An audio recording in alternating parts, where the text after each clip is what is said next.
Sydney test ಬಳಿಕ team India ನಾಯಕ Rohit Sharma ನಿವೃತ್ತಿಯನ್ನ ನೀಡ್ತಾರಾ? ಹೆಟ್ man Rohit Sharma test ಕ್ರಿಕೆಟ್ಗೆ ಶೀಘ್ರವೇ ವಿದಾಯವನ್ನ ಹೇಳ್ತಾರಾ? ಬಾರ್ಡರ್ ಗವಾಸ್ಕರ್ ಟೆಸ್ಟ್ ಮುಕ್ತಾಯದ ಬೆನ್ನಲ್ಲೇ ನಿವೃತ್ತಿ ಘೋಷಣೆಯ ಸಾಧ್ಯತೆ ಇದೆ. ದಿಢೀರ್ ಅಂತ ಆಸ್ಟ್ರೇಲಿಯಾಗೆ ತೆರಳಿದ್ದಾರೆ ಆಯ್ಕೆ ಸಮಿತಿಯ ಮುಖ್ಯಸ್ಥ ಅಜಿತ್ ಅಗರ್ಕರ್. ಈ ಬೆನ್ನಲ್ಲೇ ರೋಹಿತ್ ಶರ್ಮಾ ನಿವೃತ್ತಿ ಸಾಧ್ಯತೆ ಬಗ್ಗೆ ಊಹಾಪೋಹಗಳು ಎದ್ದು ಬಿಟ್ಟಿದೆ. ಈಗಾಗಲೇ ಕಳಪೆಯ ಫಾರ್ಮ್ ನಿಂದ ಒದ್ದಾಡ್ತಿದ್ದಾರೆ ರೋಹಿತ್ ಶರ್ಮಾ ಅವರು.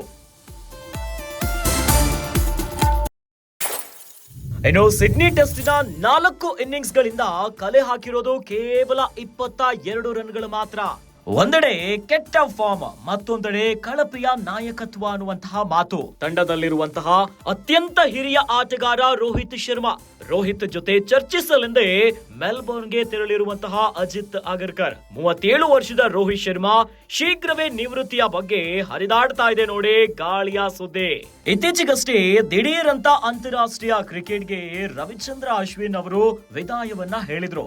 ಇದರ ಬೆನ್ನಲ್ಲೇ ಈಗ team India captain Rohit Sharma ಅವರು ಕೂಡ ನಿವೃತ್ತಿಯನ್ನ ಘೋಷಿಸುತ್ತಾರೆ ಅನ್ನೋದಾಗಿ ಸುದ್ದಿಗಳು ಹರಿದಾಡ್ತಾ ಇದೆ. ಹೀಗಾಗಿ ಮುಂಬರುವಂತಹ ಟೆಸ್ಟ್ ಸರಣಿಗಳಿಗೆ ಅವರನ್ನ ಆಯ್ಕೆ ಮಾಡುವ ಸಾಧ್ಯತೆ ಇಲ್ಲ ಅನ್ನೋದಾಗಿ ಮಾತುಗಳು ಕೇಳಿ ಬರ್ತಾ ಇದೆ. ಸದ್ಯ ಬಾರ್ಡರ್ ಗವಾಸ್ಕರ್ ಟೆಸ್ಟ್ ಆಗ್ತಾ ಇದೆ. ಈ ಸರಣಿಯ ಮುಕ್ತಾಯದ ಬೆನ್ನಲ್ಲೇ ನಿವೃತ್ತಿಯನ್ನ ಘೋಷಿಸುವ ಸಾಧ್ಯತೆ ಇದೆಯಂತೆ. ಸದ್ಯ ಇಂಥದ್ದೊಂದು ಸುದ್ದಿಗಳು ಹರಿದಾಡ್ತಾ ಇದೆ. ಬಾರ್ಡರ್ ಗವಾಸ್ಕರ್ ಟೆಸ್ಟ್ ಮುಕ್ತಾಯದ ಬಳಿಕವೇ ದಿಢೀರಂತ ನಿವೃತ್ತಿಯನ್ನ ಘೋಷಿಸುತ್ತಾರೆ ಅನ್ನೋದಾಗಿ ಈಗ ಚರ್ಚೆಗಳು ಶುರುವಾಗ್ಬಿಟ್ಟಿದೆ. ಸದ್ಯ ಕ್ಯಾಪ್ಟನ್ ರೋಹಿತ್ ಶರ್ಮಾ ಅವರ ಆಟಗಳನ್ನ ಗಮನಿಸುವುದಾದ್ರೆ ಫಾರ್ಮ್ ಅಲ್ಲಿ ಇಲ್ಲ, ಕಳಪೆ ಪರ್ಫಾರ್ಮೆನ್ಸ್ ಅನ್ನ ಕೊಡ್ತಿದ್ದಾರೆ. ಈಗಾಗಲೇ ಕಳಪೆ ಫಾರ್ಮ್ ನಿಂದಾಗಿ ಒದ್ದಾಡ್ತಿದ್ದಾರೆ ರೋಹಿತ್ ಶರ್ಮಾ. ಇನ್ನು ಸಿಡ್ನಿ ಟೆಸ್ಟ್ನ 4 ಇನ್ನಿಂಗ್ಸ್ ಗಳಿಂದ ಕಲೆ ಹಾಕಿರೋದು ಕೇವಲ 22 ರನ್ಗಳು ಮಾತ್ರ.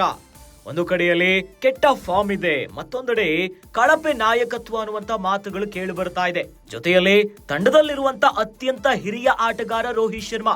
ಹೀಗಾಗಿನೇ ಇಂಥದ್ದೊಂದು ಊಹಾಪೋಹ ಈಗ ಹರಿದಾಡ್ತಾ ಇದೆ. ಇದಕ್ಕೆ ಸ್ವಲ್ಪ ಪುಷ್ಟಿಯನ್ನ ನೀಡುವಂತೆ ದಿಢೀರ್ ಅಂತ ಆಸ್ಟ್ರೇಲಿಯಾಗೆ ತೆರಳಿದ್ದಾರೆ ಆಯ್ಕೆ ಸಮಿತಿಯ ಮುಖ್ಯಸ್ಥ ಅಜಿತ್ ಅಗರ್ಕರ್.